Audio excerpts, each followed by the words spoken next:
Sa ngalan ng Ama, ng Anak at ng Espiritu Santo, Amen. sumainyo ang Panginoon. At sumayo rin. Mga kapatid, upang maging marapat gumanap sa banal na pagdiriwang, pagsisihan natin ang ating mga kasalanan. Sinugong tagapagpagaling sa mga nagsisisi, Panginoon, kaawaan mo kami. Panginoon, kaawaan mo kami.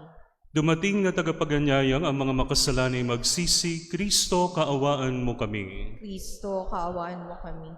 Nakaluklukan sa kanan ng Diyos Ama para ipamagitan kami, Panginoon, kaawaan mo kami. Panginoon, kaawaan mo kami. Kaawaan tayo ng makapangyarihang Diyos, patawarin tayo sa ating mga kasalanan, at patnubayan tayo sa buhay na walang hanggan. Amen. Gloria in excelsis Deo.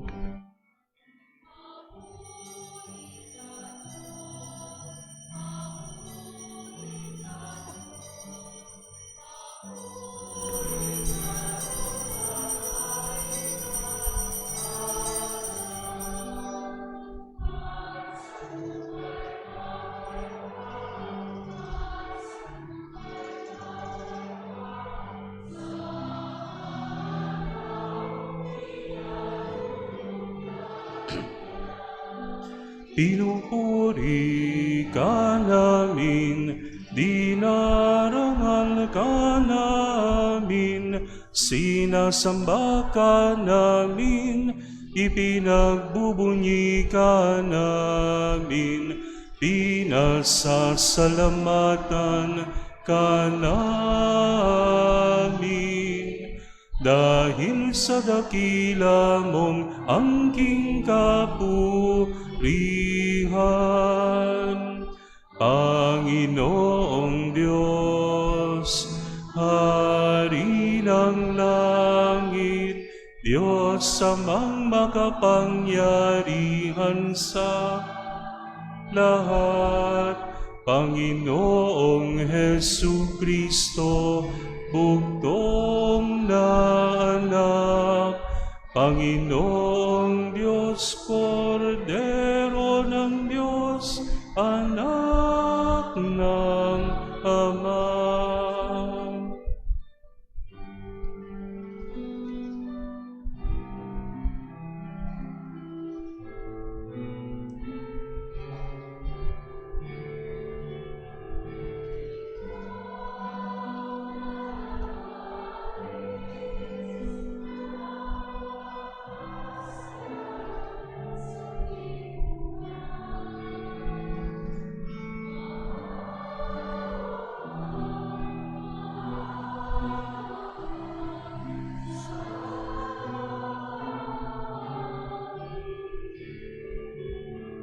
Ikaw na nag-aalis ng mga kasalanan ng sanlibutan,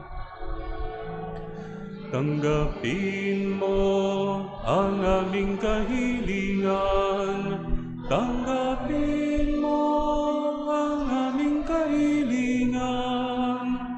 Ikaw na naluluklok sa kanan ng Ama, maawa ka sa amin, sapagkat ikaw lamang ang banal at ang kataas-taas. Ikaw lamang, O Hesukristo, ang Panginoon, kasama ng Espiritu Santo sa kadakilaan ng Diyos Ama. Amen. Ng Diyos Ama. Amen. Manalangin tayo.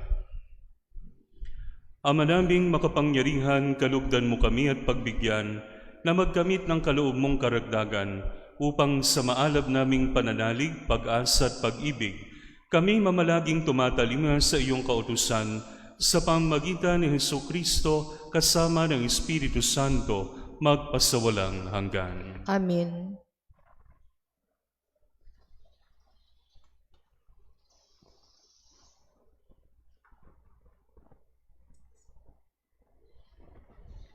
Ang salita ng Diyos mula sa aklat ni Propeta Jeremias. Parurusahan ng Panginoon ang mga namumunong walang malasakit sa kanilang mga nasasakupan at pinababayaang ang mga ito'y mangalat at mamatay. Ito ang sabi ng Panginoon, ang Diyos ng Israel, tungkol sa mga tagapanguna ng kanyang bayan. Pinapangalat ninyo at pinababayaan ang aking kawan. Hindi ninyo sila binantayan, kaya't kayo'y parurusahan ko dahil sa inyong ginawang ito. Ako na ang magtitipon sa nalabi sa aking mga tupa mula sa lahat ng lupaing pinagtapunan ko sa kanila. Ibabalik ko sila sa kanilang tinubuang lupa at sila'y muling darami.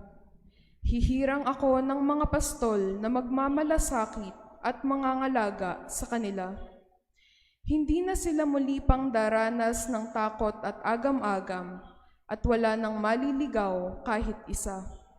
Akong Panginoon ang may sabi nito.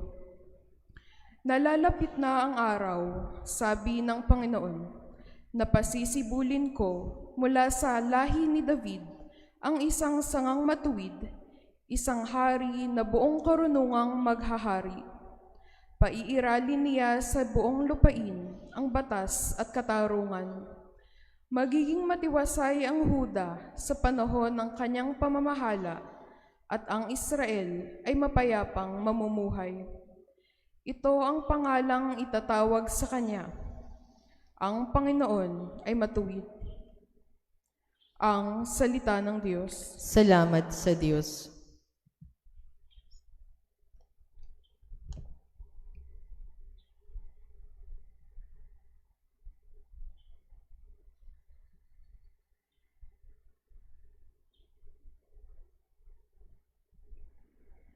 Pastol ko'y Panginoong Diyos, hindi ako magdarahop. Pastol ko'y Panginoong Diyos, hindi ako magdarahop. Panginooy aking pastol, hindi ako magkukulang. Ako'y pinahihimlay sa mainam na pastulan, at inaakay niya ako sa tahimik na batisan. Binibigyan niya ako niyong bagong kalakasan. Pastol ko'y Panginoong Diyos, hindi ako magdarahop. At sang-ayon sa pangako na kanyang binitiwan, sa matuwid na landasi doon ako inaakay. Kahit na ang daang iyo'y tumatahak sa karimlan, hindi ako matatakot pagkat ika'y kaagapay. Ang tungkod mo at pamalo, ang gabay ko at sanggalang. Pastol ko'y Panginoong Diyos, hindi ako magdarahop. Sa harapan ng lingkod mo, ikaw ay may handang dulang. Ito ay iyong ginagawang nakikita ng kaaway. Nalulugod ka sa akin, na ulo ko ay langisan, at pati na ang kalis ko ay iyong pinaapaw. Pastol ko'y Panginoong Diyos, hindi ako magdarahop.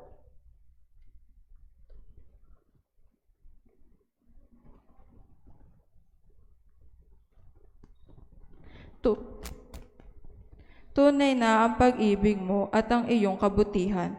Sa akit tataglayin habang ako'y nabubuhay. Doon ako sa templo mo lalagi at mananahan. Pastol ko'y Panginoong Diyos, hindi ako magdarahop.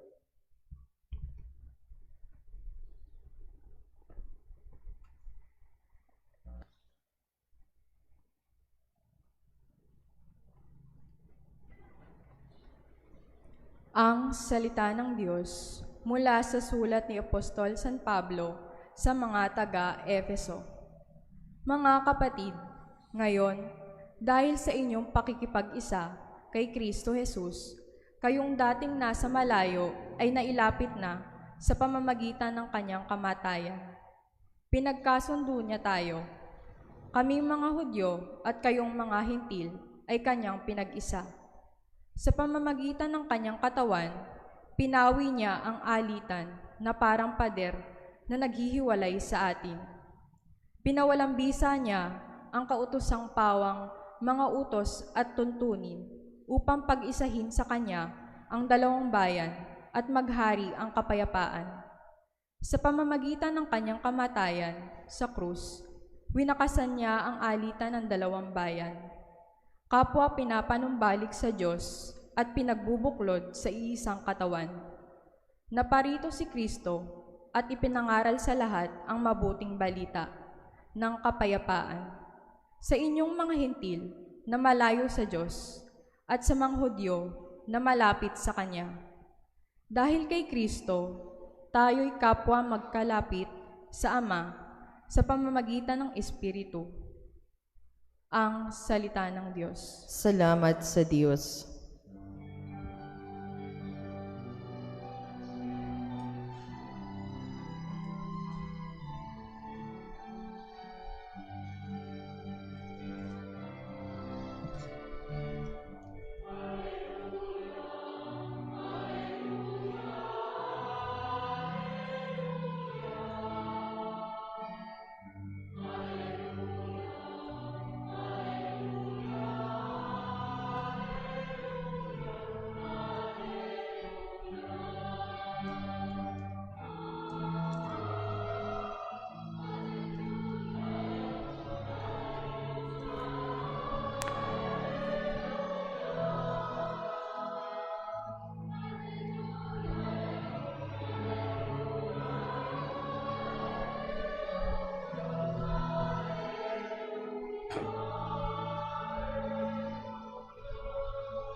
Sumainyo ang Panginoon. At sumayo rin. Ang mabuting balita ng Panginoon ayon kay San Marcos. Papuri sa iyo, Panginoon.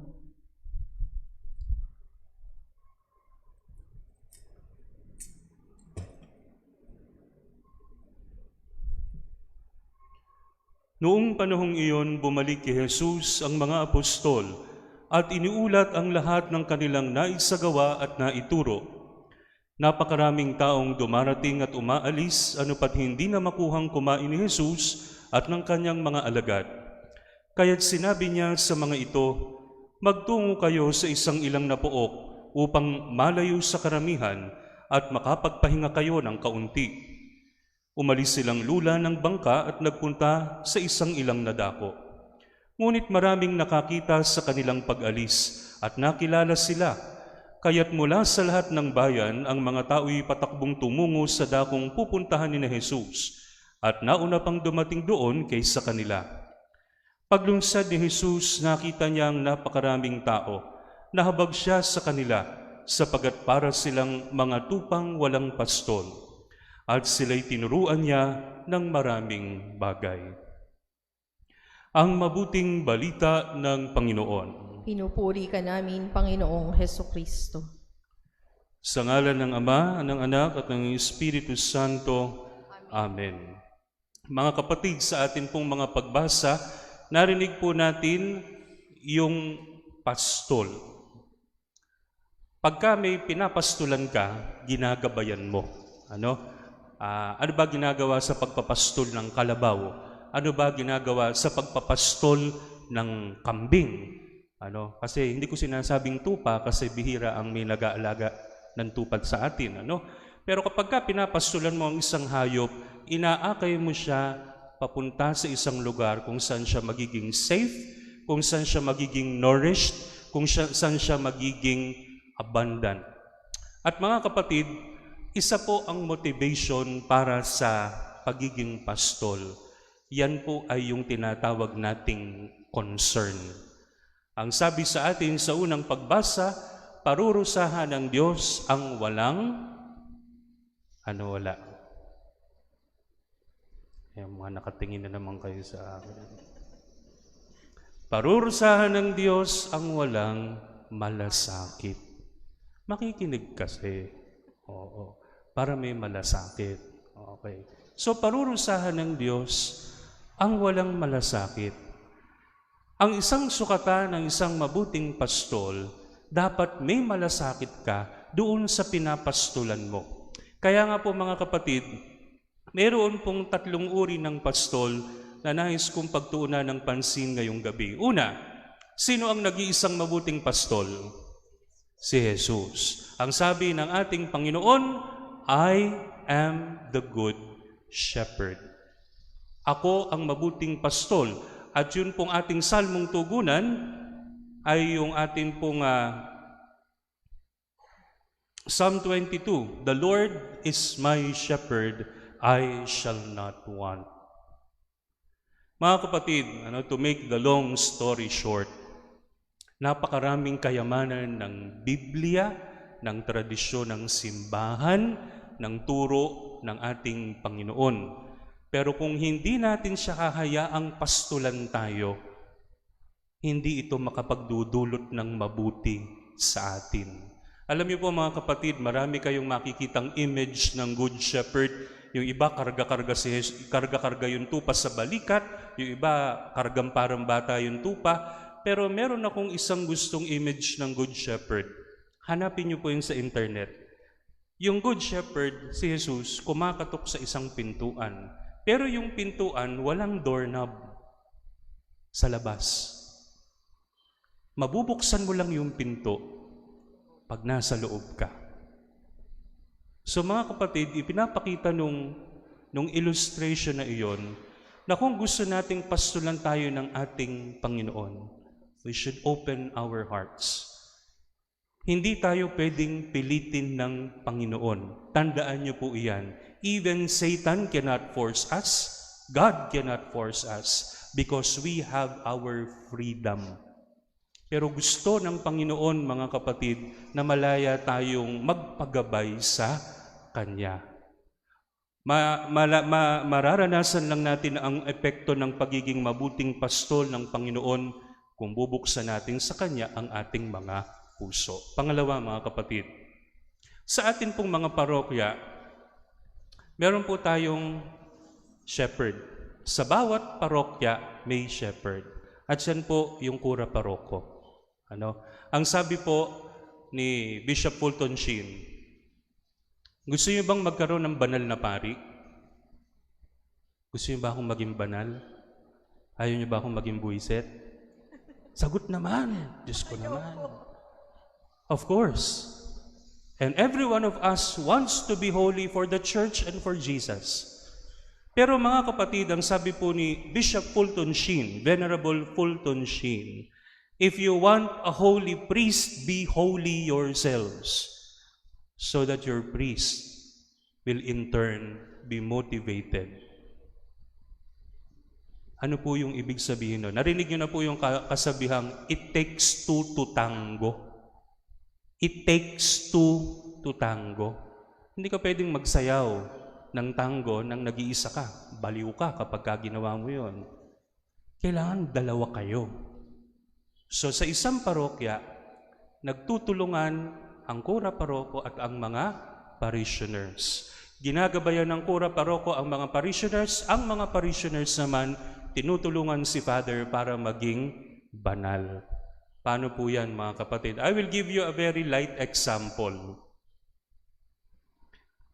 Pagka po napupunta kami sa isang bagong parokya, ang tanong po sa amin ng mga tao, Father, anong paborito mo?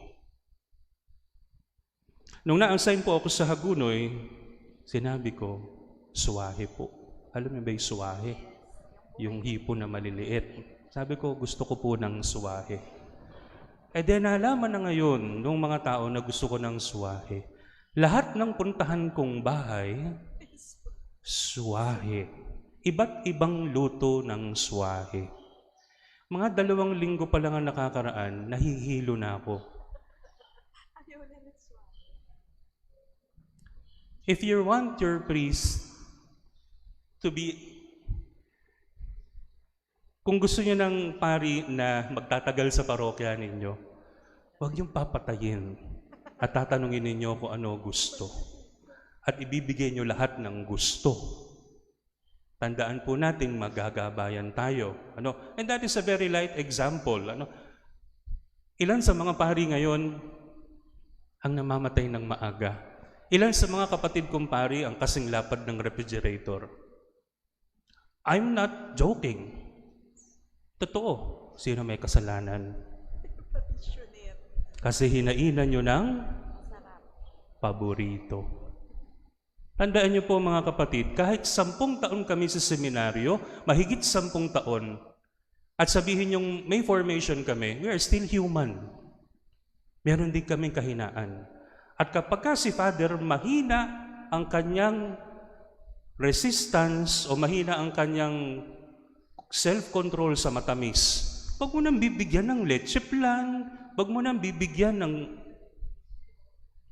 ano pa ba matamis? Pastillas, inatamis na saging, lahat ng matamis. Wag mo nang hahandaan ng hamonado pag nagpunta sa inyo. Kung alam mong mahina si Father sa alak, at alam mong medyo mahilig uminom, huwag mo nang ayayayain sa bahay para mag-inuman kayo. Kung alam mong mahina si Father sa mga... Saan pa ba? Mahirap kasi magsalita, nasa live streaming tayo. Kung alam mong mahilig si Father sa babae, wag ka nang kumindat-kindat ng ganyan kapag ka nagmimisa. O lalapitan mo at dumidikit ka. Keep your priests holy so that they can in turn help you. Alam niyo po mga kapatid, pagka may picture taking, isa po ito sa mga, wag po magagalit ha. Kapag ka may picture taking, minsan, kapag ka nagpi-picture taking, then nakaganyan nga kami, ano? Yung aking siko may nasasalat na malambot. Oh, you know what I mean? Yes. Para iiwas si Father sa pagkakasala, wag mo nang idunggol. Lumayo ka na. Wag naman lumayo, pero keep a respectable distance. Kung alam mong mahina si Father sa pera, huwag mo na siyang itetempt na magkasala sa salapi, magkasala sa alak, magkasala sa babae, o magkasala sa lalaki. Kung mahina si Father at mahina ang kanyang pasensya, huwag mo na siyang paiinitin ang ulo at lagi mong gagawa ng kung ano-ano. Keep your priests holy and pray for us. Okay? So, kadalasan kasi ang ini-emphasize yung pagpapastol ng mga pari sa mga parishioners. Pero sa akin pong pagninilay, gusto ko naman po na i-emphasize din yung dapat meron din kayong pagpapastol sa inyong mga kura, paroko. If you find something that needs to be addressed to the parish priest, na may mali niyang ginawa, may mali siyang ginawa, o may hindi katanggap-tanggap na ginawa, I beg you, please don't post at Facebook and at social media. Go to the priest and tell him what is wrong in a respectful way. Makikinig naman po kami.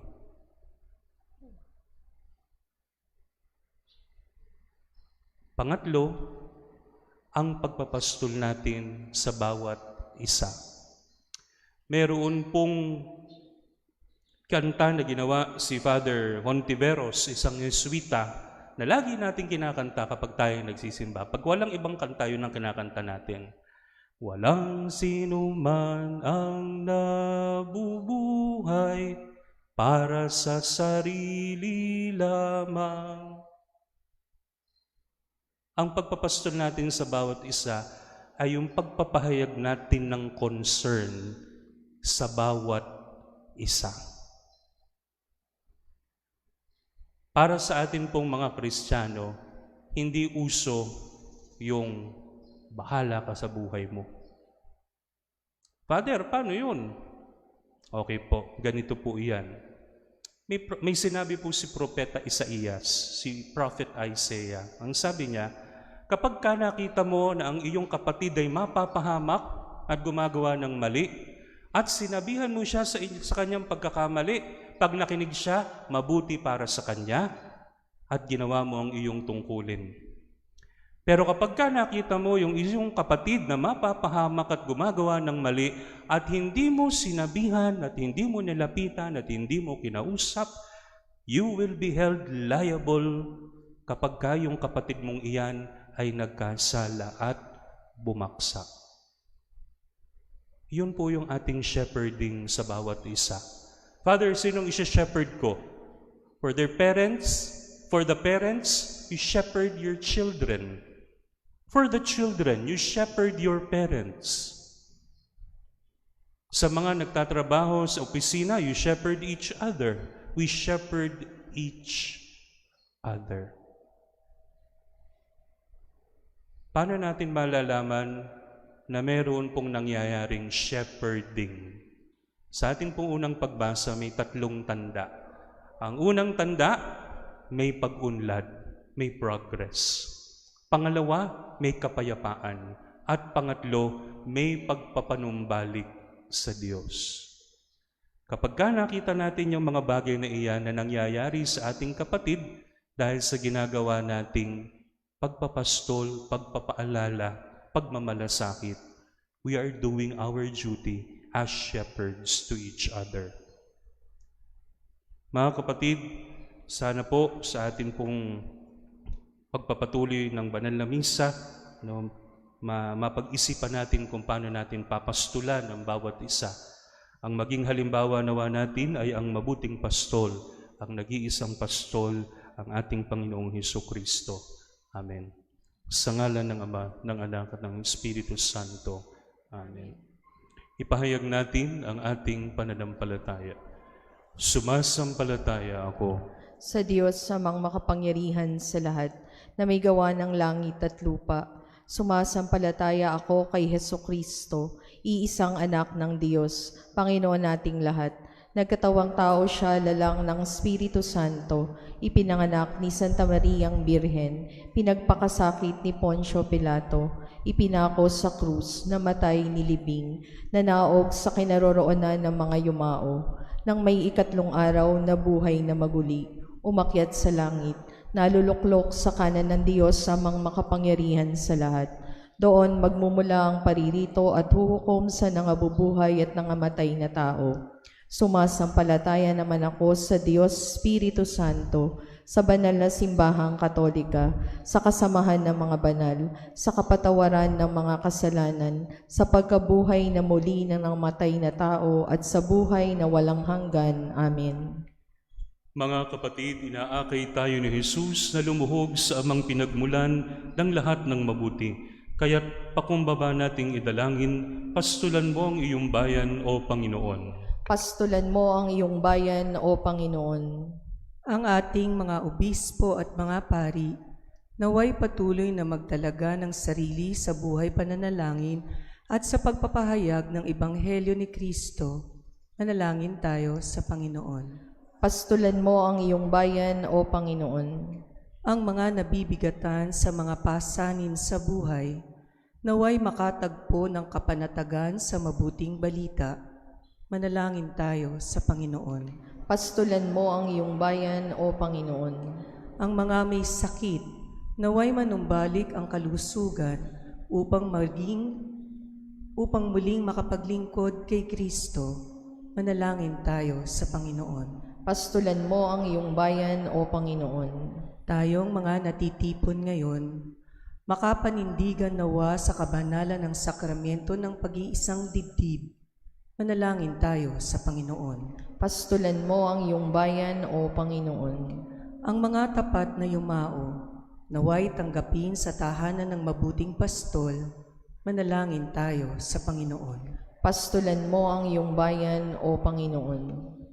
Makapangyarihang Ama, tulungan mo kaming makasunod sa iyong anak hanggang sumapit kami sa iyong kaharian sa pamagitan din niyang aming pastol at Panginoon magpasawalang hanggan. Amen.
Manalangin kayo mga kapatid upang ang paghahain natin ay kalugdan ng Diyos amang makapangyarihan.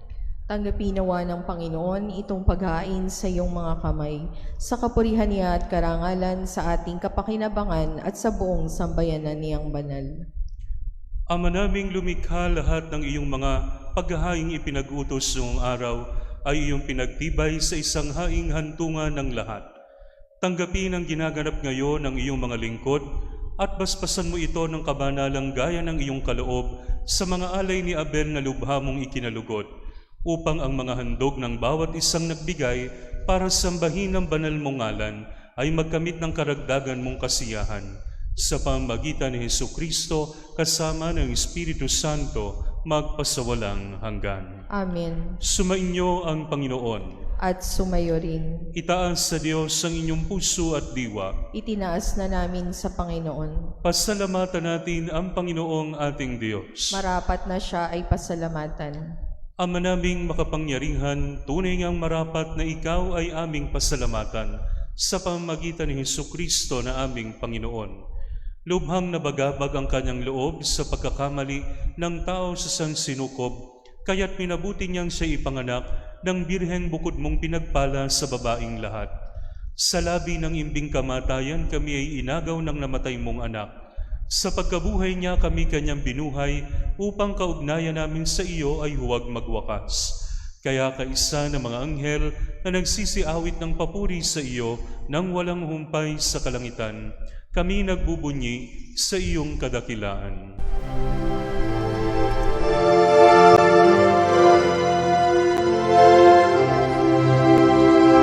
Santo, Santo, Santo, Panginoong Diyos makapangyarihan, napupuno ang langit at lupa ng kalwalhatian mo. Hosana sa kaitaasan, pinagpalang na paririto sa ngalan ng Panginoon. Hosana sa kaitaasan.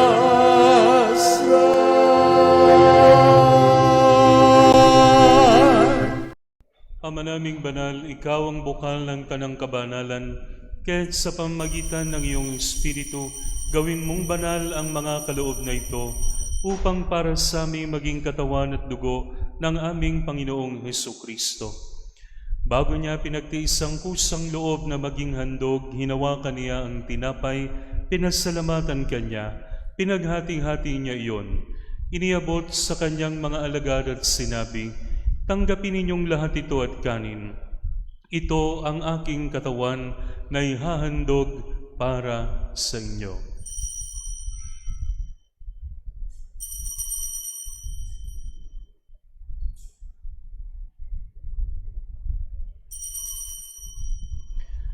Gayun din naman nung matapos ang hapunan, hinawakan niya ang kalis, muli kanyang pinasalamatan. Iniabot niya ang kalis sa kanyang mga alagad at sinabi, "Tanggapin ninyong lahat ito at inumin. Ito ang kalis ng aking dugo ng bago at walang hanggang tipan. Ang aking dugo na ibubuhos para sa inyo at para sa lahat sa ikapagpapatawad ng mga kasalanan. Gawin ninyo ito sa pag-alala sa akin."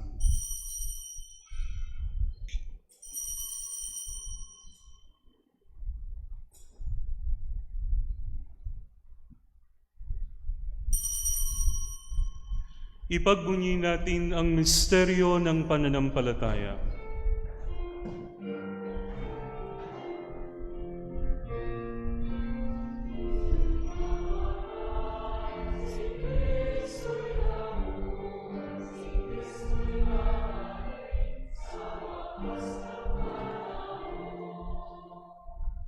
Ama, ginagawa namin ngayon ang pag-alala sa pagkamatay at muling pagkabuhay ng iyong anak. Kaya tiniaalay namin sa iyo ang tinapay na nagbibigay buhay at ang kalis na nagkakaloob ng kaligtasan. Kami nagpapasalamat dahil kami iyong minarapat na tumayo sa harap mo para maglingkod sa iyo.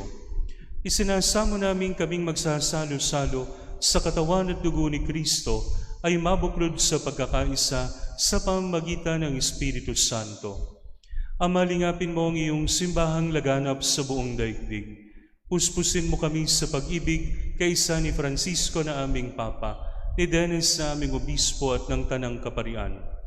Alalahanin mo rin ang mga kapatid naming nahimlay na may pag-asang sila'y muling mabubuhay, gayon din ang lahat ng mga pumanaw. Kaawaan mo sila at patuloyin sa iyong kaliwanagan. Kaawaan mo at paging dapatin kaming lahat na makasalo sa iyong buhay na walang wakas, kaysa ng mahal na Birheng Maria na Ina ng Diyos, kaysa ni San Jose, kaysa ng mga apostol at lahat ng mga banal na namuhay dito sa daigdig ng kalugod-lugod sa iyo. May pagdiwang nawa namin ng pagpupuri sa ikararangal mo sa pamamagitan ng iyong anak na aming Panginoong Hesukristo.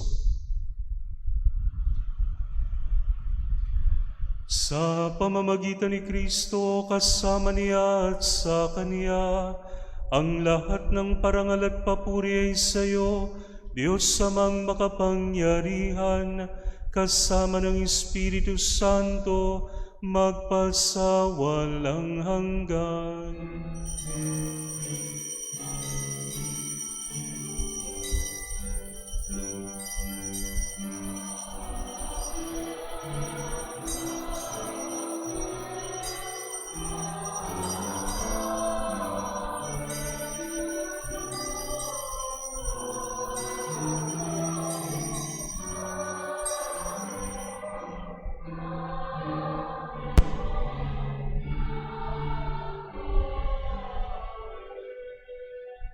Sa tagubili ng mga nakagagaling na utos sa turo ni Jesus na Panginoon natin at Diyos, ipahayag natin ng lakas loob.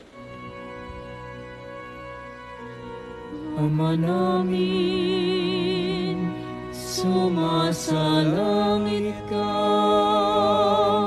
sambahin ang ngalan mo, mapasa amin ang kaharian mo, sundin ang loob mo dito sa lupa para nang sa langit.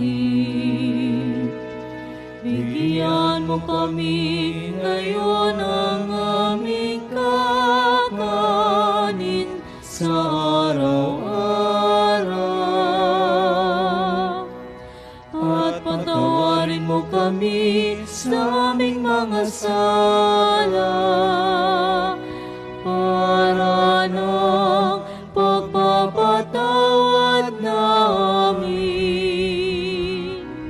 sa nagkakasala sa amin, at huwag mo kaming ipahintulot sa tukso, at iadya mo kami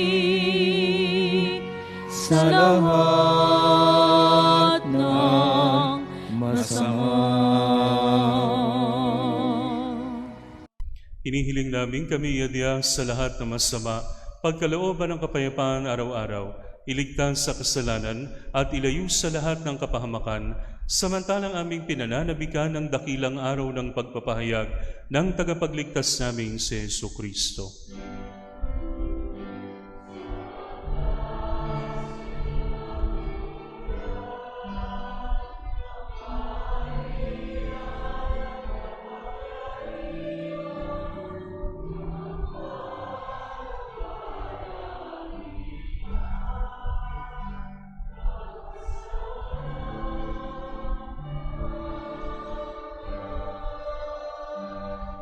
Panginoong Hesukristo, sinabi mo sa iyong mga apostol, kapayapaan ang iniiwan ko sa inyo, ang aking kapayapaan ang ibinibigay ko sa inyo. Tunghayan mo ang aming pananampalataya at huwag ang aming mga pagkakasala. Pagkalooban mo kami ng kapayapaan at pagkakaisa ayon sa iyong kalooban, kasama ng Espiritu Santo, magpasawalang hanggan. Amen. Ang kapayapaan ng Panginoon ay laging sumainyo. At sumayo rin. Magbigayan kayo ng kapayapaan sa isa't isa.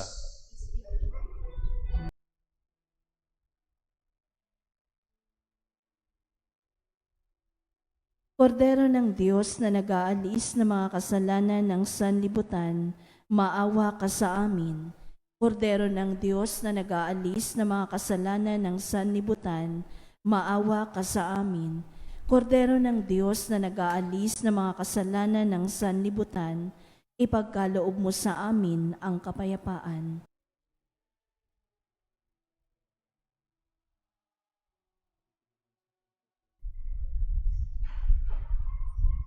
Ito ang kordero ng Diyos, ito ang nag-aalis ng mga kasalanan ng sanlibutan. Mapalad ang mga inanyayahan sa kanyang banal na piging. Panginoon, hindi ako karapat-dapat na magpatuloy sa iyo, ngunit sa isang salita mo lamang ay gagaling na ako.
Manalangin tayo.